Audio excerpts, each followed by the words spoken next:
The Battle of Gettysburg was the turning point of the American Civil War.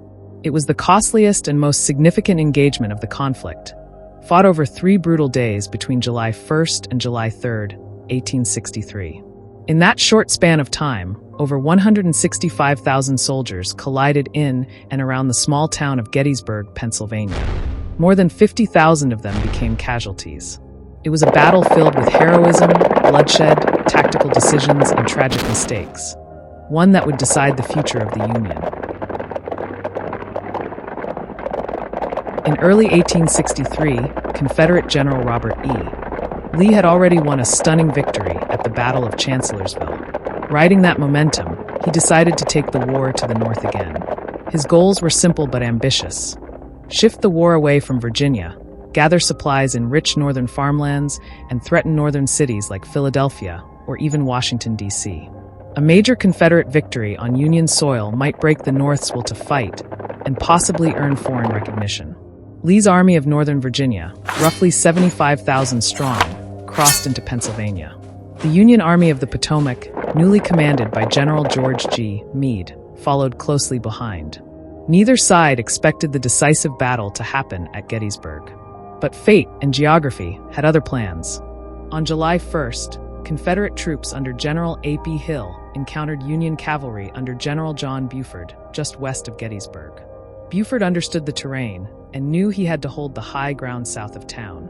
Reinforcements from the Union First Corps arrived quickly, including General John Reynolds, who was tragically killed early in the fighting. As the day progressed, Confederate forces gained the upper hand and pushed Union troops through the town. By nightfall, Union forces regrouped on key high ground: Cemetery Hill, Culp's Hill, and Little Round Top. Lee had secured a tactical win, but the Union now held a powerful defensive position.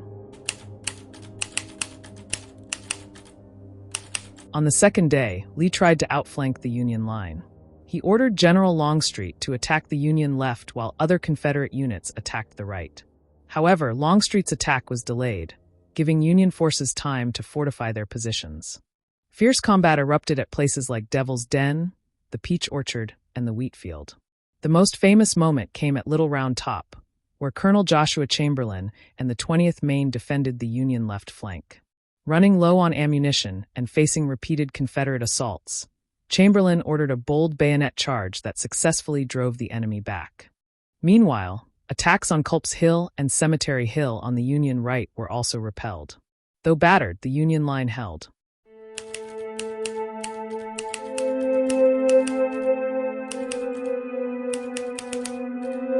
On the third and final day, Lee believed the Union center had been weakened.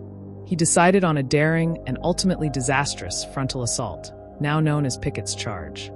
Around 1 p.m., Confederate artillery opened fire in an attempt to weaken Union defenses. For nearly 2 hours, over 150 Confederate cannons pounded the ridge. But the Union line held strong.